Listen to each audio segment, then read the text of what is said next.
Jumbo! I'm Chelsea. And I'm Marissa. And we are counselors in Atlanta, Georgia in the United States. And we've had the privilege of meeting a lot of you over the last 2 years when we've been able to travel to Kenya, and we're looking forward to hopefully meeting the rest of you someday. Like you, we have had to adapt our counseling sessions to accommodate this new social distancing. So we've been having to use a lot of phone and other technology in our sessions. And so today we want to share with you our top 5 tips for creating a good phone session and 2 tips to pass along to your clients so that they can get the most out of their time with you. Tip number 1 is all about preserving the client's privacy. You might have children or a spouse that are also staying home, so just do your best to find a space that's as private as possible. You want to make sure that you have any documents that you might need, like past session notes or materials to reference, and even a picture of the client. Sometimes having a picture of the client pulled up on your phone can help you create that sense of connection. When you start your session, we encourage you to also ask the client if he or she is in a private space where they can talk openly about their status and any concerns that they might have. It's beneficial for the counselor to ask the client instead of having the client say, "This isn't a good time for me to talk." So go ahead and start each session off by confirming that the client is in a safe space to speak openly about his or her status, any concerns that they have, and the program itself. Tip number 2 is about eliminating distractions. Typically when we're on the phone socially, we're doing many things at once. We're folding our laundry, we're thinking about the things that we need to cook for dinner.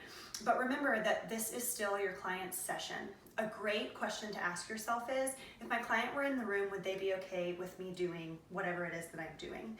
As best you can, try and eliminate distractions. Step away from things that would take your attention off of your client and would potentially distract you, and try and find a space where you can completely eliminate those distractions and focus completely on your client. Tip number 3 is all about emphasizing the relationship that you have with the client. We recommend that you go ahead and acknowledge that meeting on the phone is different than meeting in person. In fact, during this time of social distancing and self-isolating, clients might feel more alone than ever. Go ahead and let them know that these phone sessions are still a way to connect deeply and have meaningful conversations about their lives and the program. If you don't already have a strong relationship with a client, for example, if the program has recently just started for them, then we recommend letting them know that you want to give them the same care that they would receive if they came to one of the centers. Let them know that you're dedicated to them and that the relationship is important to you.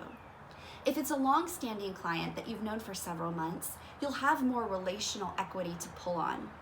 We recommend that you remind them of how committed you've been to them in the past and let them know that your commitment remains the same, even though sessions will be happening through the phone.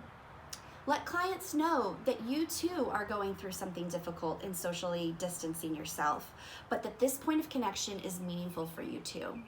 The relationship can happen through the phone, just like it happens when we're in the same physical space. Tip number 4 is about silence and nonverbal cues. Typically when we're meeting with a client, we have the opportunity to see what they might not be telling us. We can tell when they're uncomfortable because they start maybe squirming or fidgeting in their seat. They might be holding back tears, or they may be trying to work up the courage to interrupt us, and we can kind of see that process happen. Unfortunately, when we are on the phone, we don't have the same opportunity. It can be really tempting when you're on the phone to fill the silence because it feels really uncomfortable to have lingering silence. But it's really important to give your clients the opportunity to work up the courage to say something, or to kind of think through and process what it is that they want to share. And a lot of times, if we will allow silence for a few seconds, our clients will share with us the feelings that we might not be able to see. Our 5th and final tip for counselors today is all about creating a routine. At your center, you might have a routine that you've fallen into that you're not even aware of, such as greeting clients at the door and walking them to their seats, ending with prayer or ending with a song. We want to create a similar type of routine for phone sessions because this helps clients warm up and share more with you in the session. One of my favorite ways to start a phone session is asking a client, What is your high point from the last week, and what is your low point since we last spoke? Having an opening like this that's predictable and helps them start talking will really help create consistency and emotional expression in your sessions. Likewise, we want to end our sessions either with prayer or some type of question that can help the client contain the emotions that they expressed during their conversation with you. A great way to do this is to say, "What did you learn today from our time together?" Or, "What was the most helpful thing we talked about today, and how do you think you'll apply it between now and the next time we speak?" Creating routine like this will help you feel less anxious about phone sessions and will help clients know what to expect. So now we have shared all of these tips to help you come to your sessions more prepared. We wanted to end this video by sharing 2 tips that will be helpful in getting your clients ready for sessions. The first tip is to remind your clients that just as they were carving out time to come meet you at the church and giving designated and undivided attention to their sessions, it's just as important to do that now.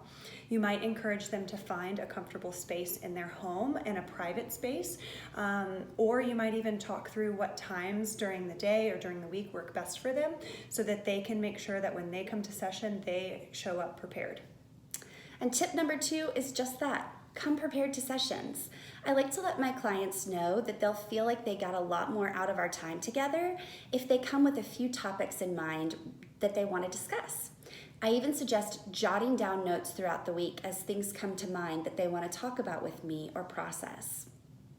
We hope that these tips were helpful for you, and we wanted to remind you and encourage you that we're all in this together. We're all trying to figure out how to do effective counseling in a time of social distancing.